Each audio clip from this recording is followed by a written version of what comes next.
So let us discuss something more about the Carnot cycle, and we are right now going to discuss the spontaneity and equilibrium, or the direction of spontaneity and equilibrium, based on our previous discussion on Carnot cycle.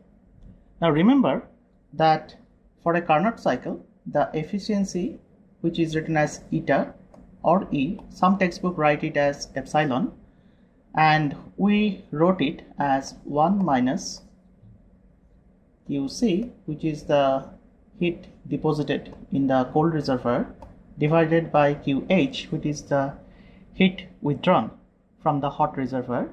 But some textbooks use the convention that they write plus, with the understanding that QC is negative here. However, whichever way you write it, the expression with respect to the temperature of the hot and cold bath should be always equal to Tc and Th. So the expression will be 1 minus Tc by Th. If you use this convention that Qc inherently has a negative sign, then you will figure out a relationship like Qc by Tc is equal to minus. We discussed it yesterday. Instead of plus, actually we'll have a minus sign here, and then you can easily get to this relationship. This is just a matter of convention. Now we'll discuss what happens for any cyclic process. We said that for at least for a Carnot cycle, the entropy change was 0, and by entropy we define this quantity, which is d cross q reversible by T.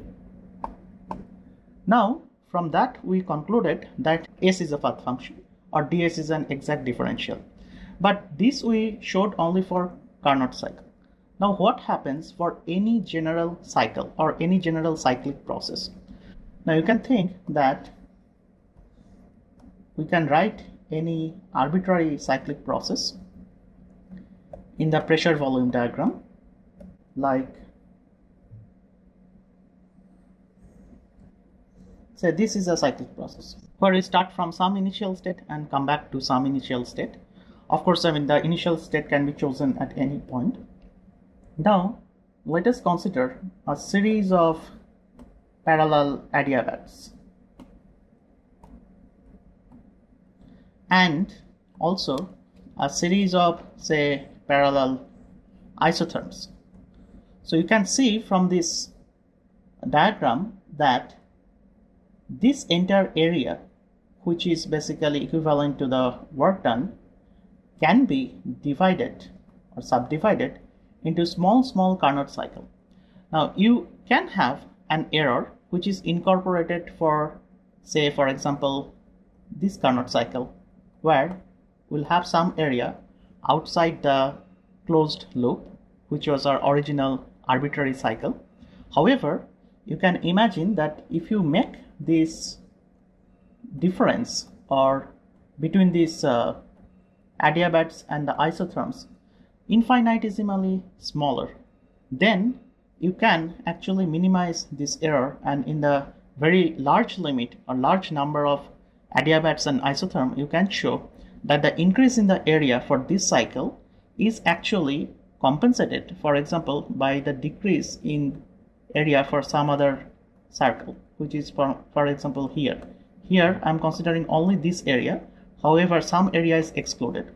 So by logic we can always say that for any cyclic process, if we take the quantity which is dq reversible, or the reversible heat change at constant temperature, that will be always equal to 0, or ds is always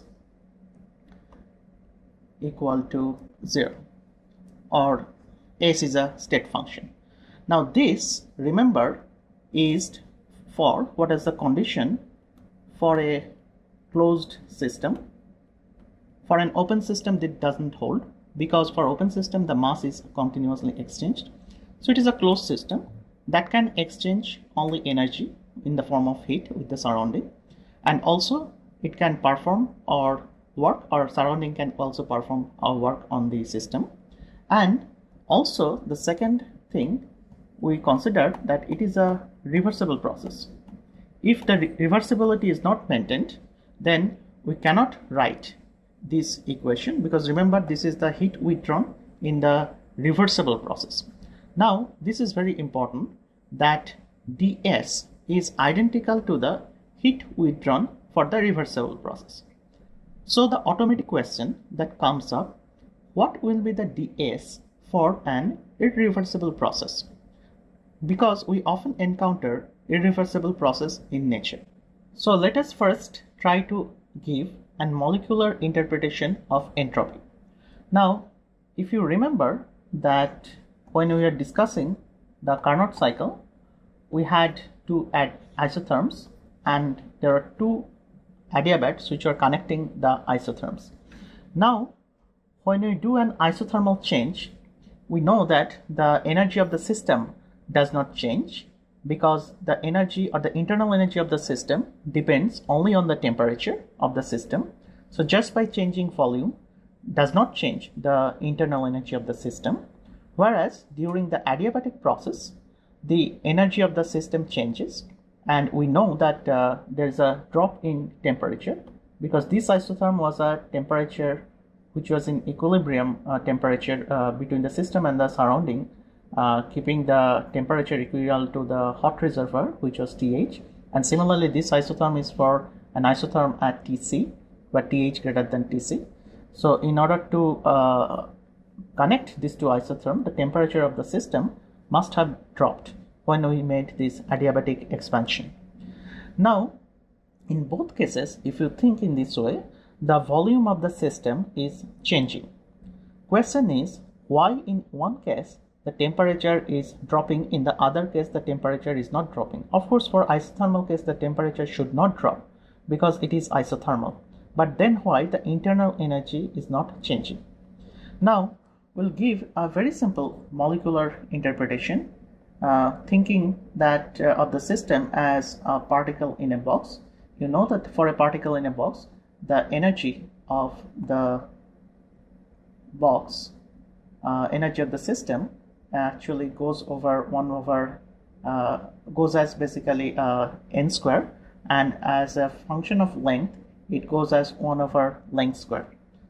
So let us assume that we have many energy levels like n equal to 1, n equal to 2, n equal to 3, and so on. And then there are n1 number of particles in level 1, n2 number of particles in level 2, n3 number of particles in n equal to 3, and so on. Now let us just, for the particles we mean, suppose say the molecules of the ideal gas. Suppose I'm just writing some numbers very arbitrarily. I wrote 8 here, 4 here, and say 2 here. Now suppose this is a distribution. Now what sets this distribution is temperature. Now how this distribution is set, if you remember, we discussed it that the probability of having the molecule in a particular n, where n is their quantum number, where actually the probability is nothing but the fraction of the number of molecules. We are using small n here, so we can actually change the notation a little bit. Instead of small n, we can just write this as capital N for the number of molecules, and we write it here as capital NN by n total, where n total is the total number of molecules. That fraction of the probability will be nothing but equal to the Boltzmann factor, which is nothing but the exponential of the energy of that particular level divided by kBT, where kB is the Boltzmann constant given by R, molar gas constant, divided by the Avogadro number. Now this is a distribution. It's a specific distribution where I have 8 molecules in the n equal to 1 state, 4 molecules in n equal to 2 state, and 2 molecules in n equal to 3 state, or so on. So this is a particular distribution. or the probability is actually fixed in this case, which I'm writing as Pn. So if we know the Pn, we can easily predict what is the probability of having a molecule in some specific energy state. Now suppose we are expanding the gas or the ideal gas. By expansion, we mean the length of the box will change, because remember how we expanded our system, that if we have a piston like this piston will now move so that the gas now expands to this state, which means actually in effect by changing volume we mean the linear distance of change in piston, which means according to our particle in a box model, one direction of the box is changing, which or one particular direction, which can be any, we can choose any arbitrary direction for that. But the bottom line here is that the energy of the system now should drop down. So all these levels or energy levels will now come closer together, since it varies as inverse of L square. Now suppose we had initially 8 molecules here, we had 4 molecules here, we had 2 molecules here. If you do not supply heat from outside, then we cannot make a transition from this level to that level and this level to that level. Why it is necessary? Suppose we are keeping the temperature constant. If we keep the temperature constant, now we have a problem, because the energy levels has changed. And since the temperature is constant, the distribution should also now change. We call it as, say, Pn prime, the new distribution. Now, since the energy levels have changed, T has not changed, which is for the isothermal case, then the distribution must also change. And by changing distribution means we'll have more number of molecules, in this case in the excited state, than the previous case. Now, since it involves a promotion of the molecules from the ground state to the excited state, which means that heat must be supplied to the system to cause this transition. And that is why this QH, when it was supplied to the system for any isothermal process, heat exchange has to be there, because the system is reversibly expanding and the energy levels are going down, and then there will be probability of having the molecule in the excited state will increase. So that will maintain the temperature system. You could have said it in other way, that in order to maintain the temperature of the system same, the distribution also must change. So we'll have a new distribution where probably we'll have, say, here we have 6 molecules, we have 5 molecules here and 3 molecules here. So we have some distribution like 5 and, sorry, this was basically 6 molecules are here. We have 5 molecules and you have 3 molecules here. So this is a new distribution which we are calling as Pn prime. However, for the adiabatic situation, what happens? The distribution does not change. Why? Because we did not supply any energy to the system. So the energy levels were changed because the energy levels came closer together, just like the isothermal expansion, but the distribution cannot change because we have no heat flow to cause this transition. So we'll have the same distribution, which means the Pn should be the same as my old Pn, which is e to the power minus En by kBt. But now remember that En has changed to En prime because it's a new energy level. So in order to keep the distribution same, the temperature of the system must also drop down, so that En prime by T prime is equal to En by T. So that's why in an adiabatic process the temperature drops down, whereas in the ideal in the isothermal case the temperature of course does not drop down there. But if you look at in the molecular way, what you just saw is that for an isothermal case, the temperature is kept fixed, but the distribution is changing. Now, you can ask this question that how the internal energy or the total energy of the system is changing.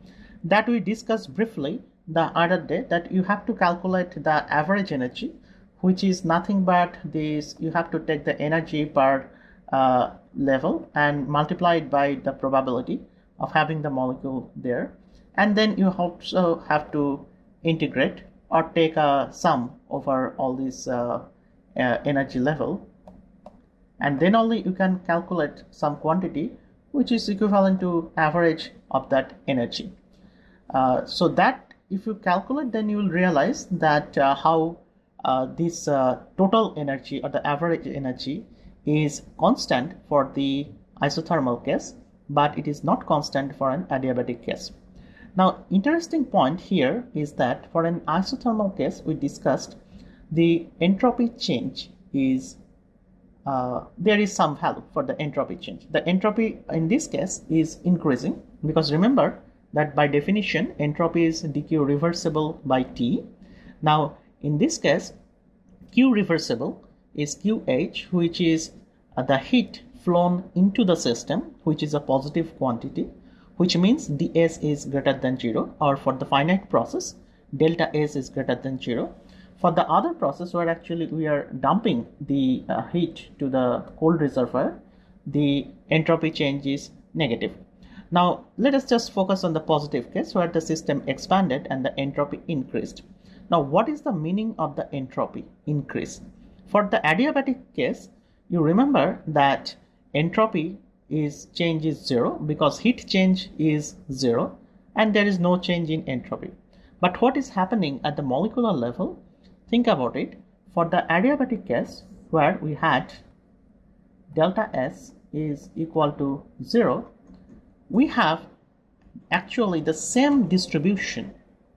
However, for the isothermal case where we had, in this case, expansion, where we had delta S is greater than 0, we have a very interesting situation where we are changing the distribution itself. And in this case, the entropy increasing means the more and more excited states are getting accessed.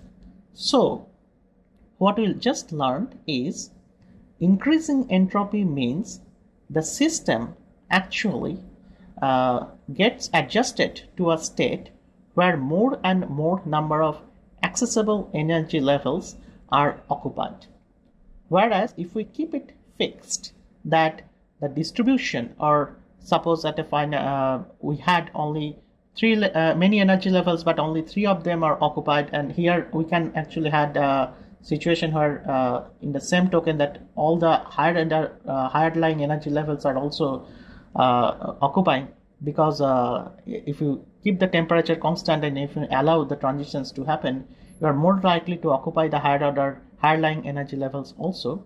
So in that way you can assume that the distribution totally changes for the isothermal expansion, and you are actually populating more and more energy levels, which actually increases the system's degrees of freedom, internal degrees of freedom, which means actually the entropy is positive. And in the adiabatic case, we did not change the distribution. So whatever was the, from a probabilistic point of view, the distribution of the internal energy levels are accessible energy level to the molecules, that remains constant. So the entropy change was 0. Now let us move on and first discuss that what are the entropy changes for some processes which we experience day to day. By entropy change we mean from some state, suppose 1, to some state to which is 2, we are making a transformation, and we are just asking this question, what is the ds associated with this system? Or since it's a finite change, we are asking this question, what is the delta S of this system? So delta S will be nothing but the integral over ds for going from state 1 to state 2, which is S2 minus S1. And since you can see that S2 and S1 are nothing but the values of entropy, of the system in state 2, and when the system is in state 2, and when the system is in minus when the system is in state 1. Now here by delta S, or the calculation of entropy, we are always calculating, remember, the S of the system, or the delta S of the system, because it's associated with some change. What happens for the delta S for the surrounding, that we will also discuss in a while. Now let us first try to understand that this is a path. Now we can have another path from going from the same initial state to the same final state. However, the entropy should not change, because it only depends on what was the initial state and what was the final state. Now let us calculate it for certain processes. First one is any cyclic process. We already discussed it. For any cyclic process, the delta S should be 0, and we argued that any closed cycle can be divided into infinitesimally small Carnot cycle, so large number of Carnot cycles, and since each Carnot cycle, for each Carnot cycle we have the entropy change to be equal to 0, we can also add up all the entropy changes for the entire arbitrary cycle, and we can always argue that the entropy change for any cyclic process, any arbitrary cyclic process, is 0. Similarly, we also discussed for any adiabatic process, or better to call as reversible adiabatic process, because by definition the entropy change is equivalent to reversible heat change divided by T. There also we have delta S equal to 0. Now for any isothermal process, what will be the entropy change? We already discussed it when we were discussing the first and the third step of Carnot cycle. We can actually directly show that from first law, du is nothing but d cross q plus d cross w, and instead of isothermal, let us just first call it for any reversible process. So for reversible process, we can write some dq reversible and d cross q reversible. Now du, we know that it will be nothing but cv dt. D cross q reversible, we are just keeping as it is because we'll connect it to the definition of entropy, and d cross w is nothing but p opposing dv with a negative sign. But for reversible process, P opposing is nothing but the pressure of the system, because in any reversible process, the pressure is always adjusted or changed infinitesimally small way, so that the system always adjusts its own pressure to be equal to the opposing pressure. So we can write it as minus P dV, which we could further write it as using the ideal gas equation, d cos q reversible minus nRT by V into dV. Now we can organize it, and you can easily see that this ds, or the delta S, will be integral over ds, which is integral over d cross q reversible by T, which is nothing but Cv dt divided by T, because we are dividing the equation by T, the temperature, throughout, and we have here inner integral of dV by V that we saw the other day. And remember that usually we, for calculation, will assume in most of the cases that the Cv, or the heat capacity at constant volume, does not change over the change which we are making when we are changing the temperature of the system. Now let us consider what happens for a constant pressure process. For a constant pressure process, so before that, if it is an isothermal process, remember that this term will be also 0, because for any isothermal process, we know that the heat change, or the dt, will be 0. And we remember that we did not write for du, we did not write the second term del u del vt, because we just showed an example for an ideal gas for which del U del Vt is 0. Now for any constant pressure process, you can think that the entropy change will be nothing but dq reversible by T, but this dq reversible is at constant pressure also. Now we know from the definition of enthalpy that heat change at constant pressure is nothing but enthalpy of the system. So this is nothing but integral of dH divided by T, constant pressure. So if we just write the integral sign like this, so we can write it as delta H by T. So what it says is that the change in entropy can be associated with the enthalpy change of that process, and we'll use it to calculate, for example, what is the entropy change which is associated with, say, for example, boiling of water. Then for that we'll use the delta H for boiling for water, and then just simply divided it by T, where the T is the boiling temperature, which is 100 degrees centigrade for water. And then you can easily calculate how much is the delta S involved, or the entropy change involved in that process, which is boiling of water. Now let us move on and then calculate some entropy changes of other system. But before that, let us try to define that what is the entropy change of the universe. Now there is a statement which is at the bottom, entropy change of the universe.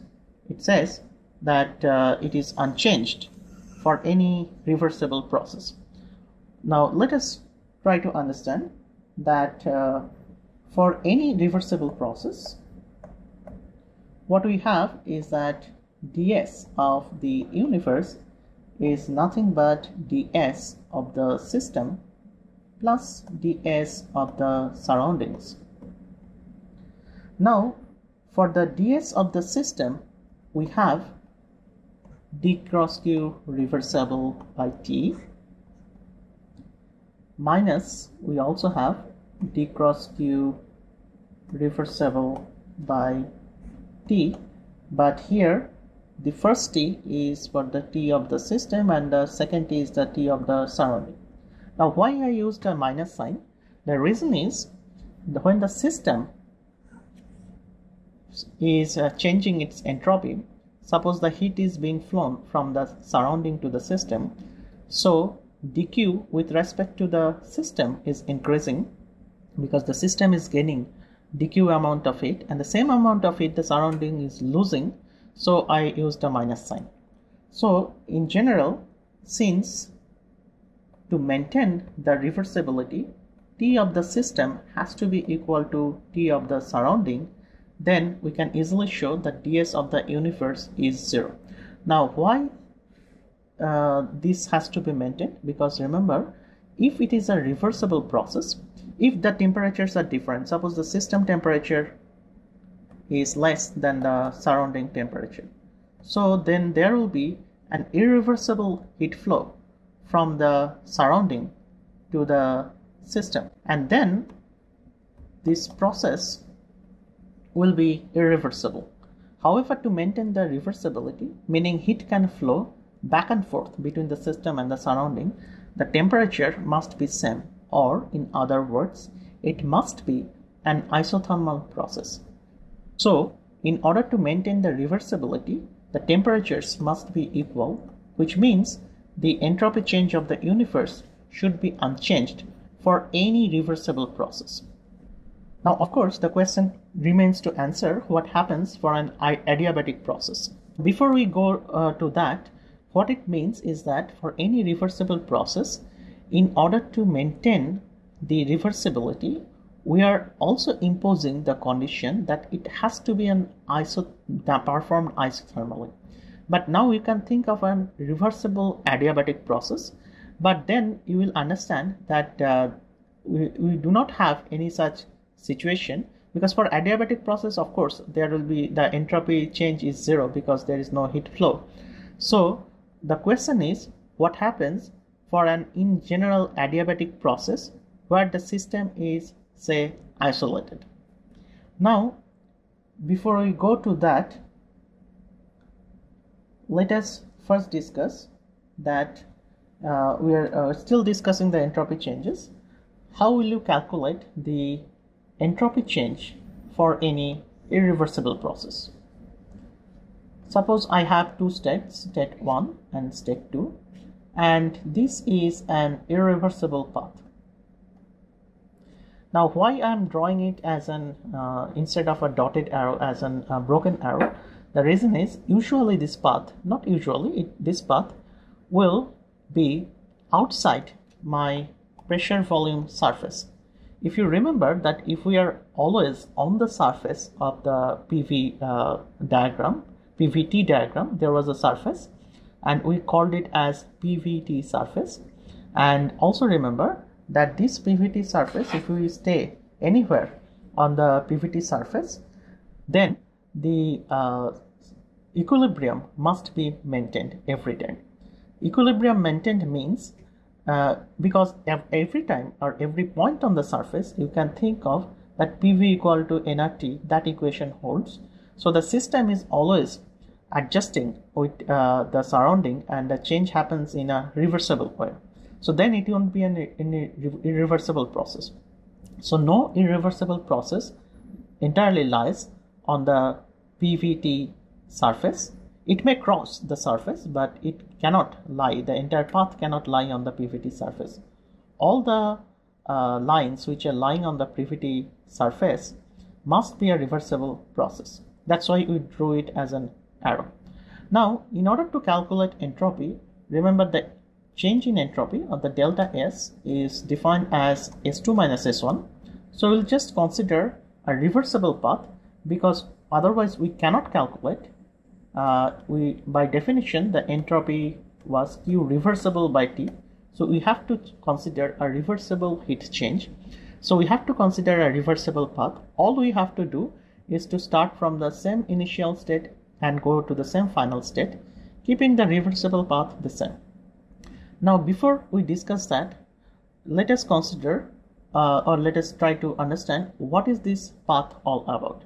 So this path is an irreversible path. Now, the second question is it an isothermal irreversible or is it an adiabatic irreversible path? If it is isothermal, then, which means the system is always adjusting its temperature with the surrounding, then it means that reversibility is maintained, which we just discussed. That in order for any system, if the reversibility is maintained, then which means that system is thermally equilibrating with the surrounding. So in the other way, that if it is isothermal, the path should be reversible. So irreversible path cannot be isothermal, but it can be definitely an adiabatic process. So in general, we are talking about an adiabatic change for a closed system. Now, in order to calculate the entropy change associated with this irreversible adiabatic process, let us consider a cycle where first it is just like a Carnot cycle, where we first change the temperature of the system by an adiabatic change, where we went to state 3, and then suppose the system temperature was raised to say TH, and then again we have an isothermal compression going from state 3 to state 4, and then again we are coming back to the original state. So these two are my adiabats, and this is my isotherm. Interestingly, this is also an adiabat, so this is not a Carnot cycle. So don't get confused. They are not two isotherms and two adiabats.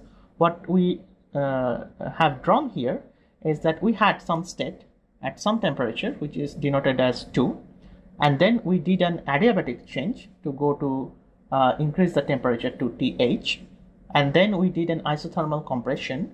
So, and then again an adiabatic expansion so that the temperature is again raised to the temperature which corresponds to state 1.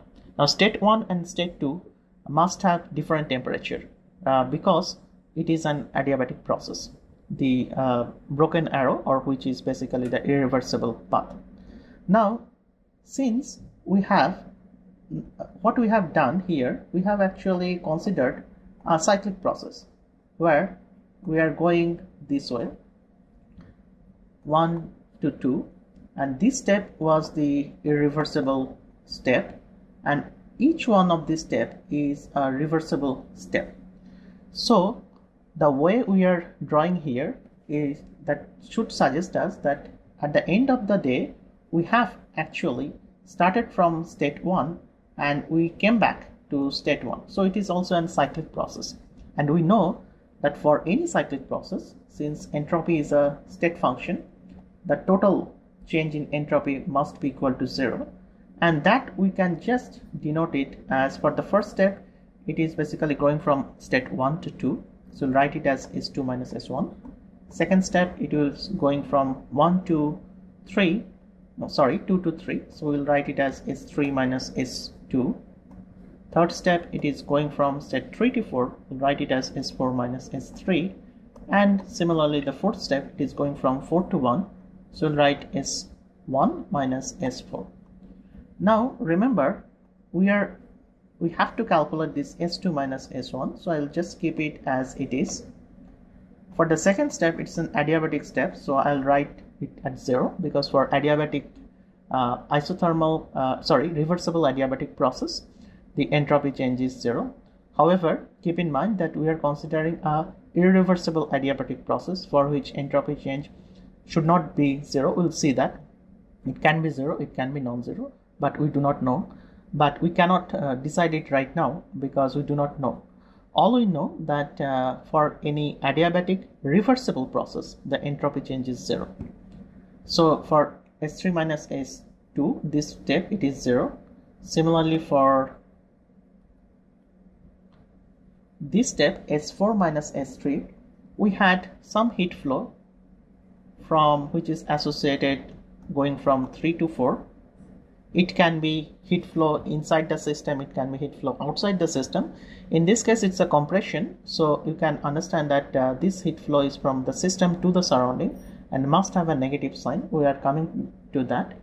And the temperature, since it was an isothermal process, the temperature was kept constant, and of course it was done reversibly. The entire path is reversible, and again in the step 4 it was an adiabatic reversible process, so the entropy change is 0.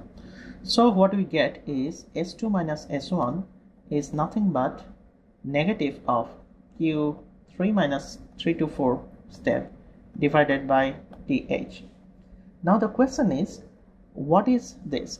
So that if we understand, if we ask this question similarly, that what is the associated internal energy change, that is also 0 because it's a cyclic process and energy or internal energy is a state function.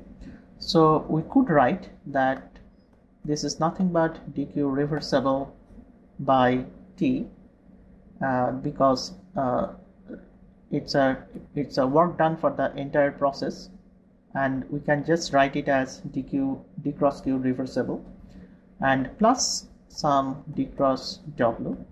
Now why I'm writing reversible? Because the work done was associated only with the isothermal expansion, but it's not necessary to write it as a reversible. It is obvious that it is reversible, and for that we know that the work done is only associated with going from 3 to 4. So the expression for the work done will be nothing but minus of 3 to 4. Now if the work done in this case is positive because it's a compression work, which means the Q34 has to be negative.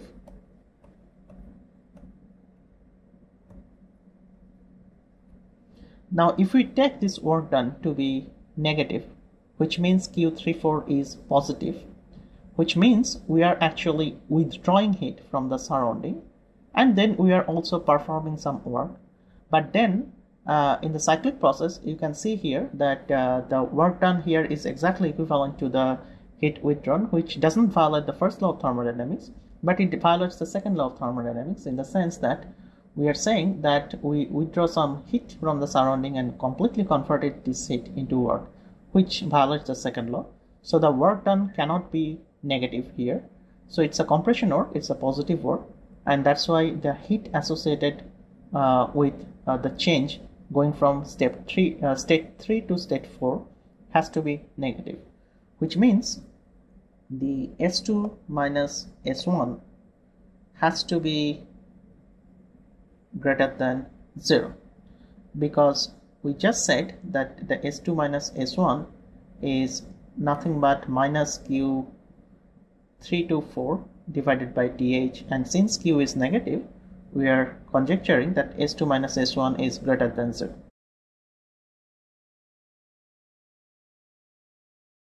We saw, but the possibility that S2 minus S1 less than 0 is also ruled out, because we just said that if this is true, then it violates the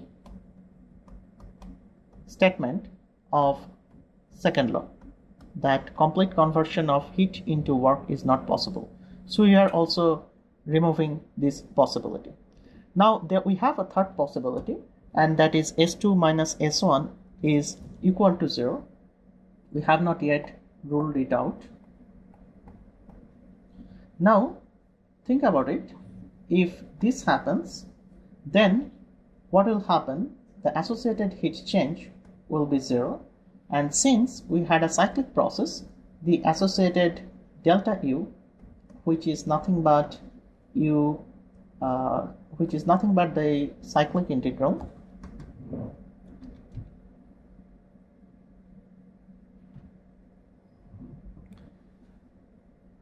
Now if S2 minus S1 is 0, which is the third possibility,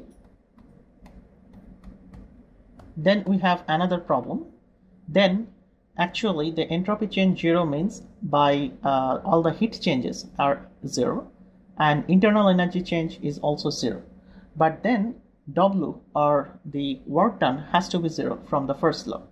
But which means actually in this case the system is not only restored in its initial state, because for the system we did a cyclic process, the surrounding is also restored to its initial state, which cannot be possible for any irreversible process. Since it is irreversible, the conditions of the surroundings must be changed because it has a directionality. If it comes back to the original state, then it must be a reversible state. So this possibility is also ruled out. So the only possibility we have for this reversible process is that S2 minus S1 is greater than 0. So what we just saw is that the entropy change going from state 1 to 2 for any irreversible process is greater than 0. Now we can summarize what happened to the entropy of the universe.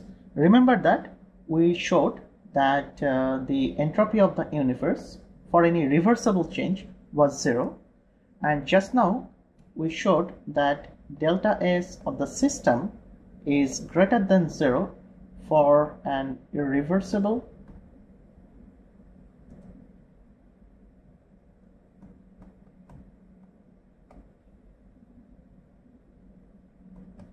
adiabatic process, because remember that process has to be adiabatic. We argued that it cannot be isothermal, and the system was also a closed system. So these were the conditions that we put. So we can draw a statement here: entropy of a closed system must increase because it is greater than 0 in an irreversible adiabatic process for a closed system. Okay. Now you can think that this path 1 to 2 is adiabatic,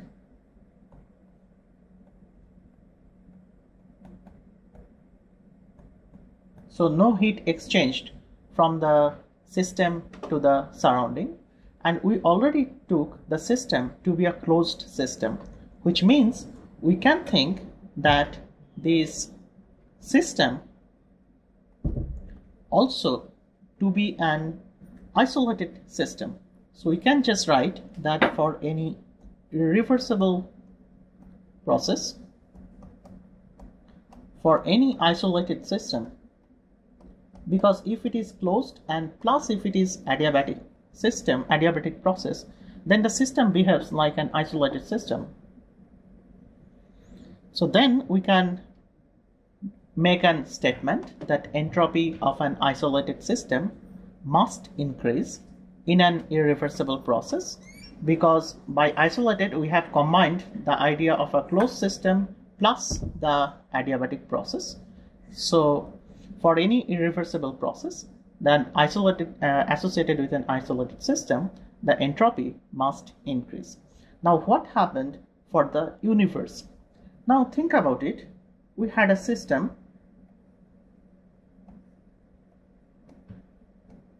that was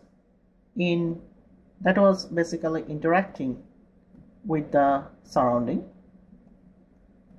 but the system is interacting with the surrounding in its vicinity surrounding, but the system and the surrounding together can be considered as an isolated system, because the surrounding maybe some part of the surrounding is also interacting with some other part, but we are considering the part which is associated with the system is just isolated from the rest of the world. In fact, there is no rest of the world, because this is just system plus surrounding, which is the entire world or the entire universe itself. So the universe all by itself is of course an isolated system.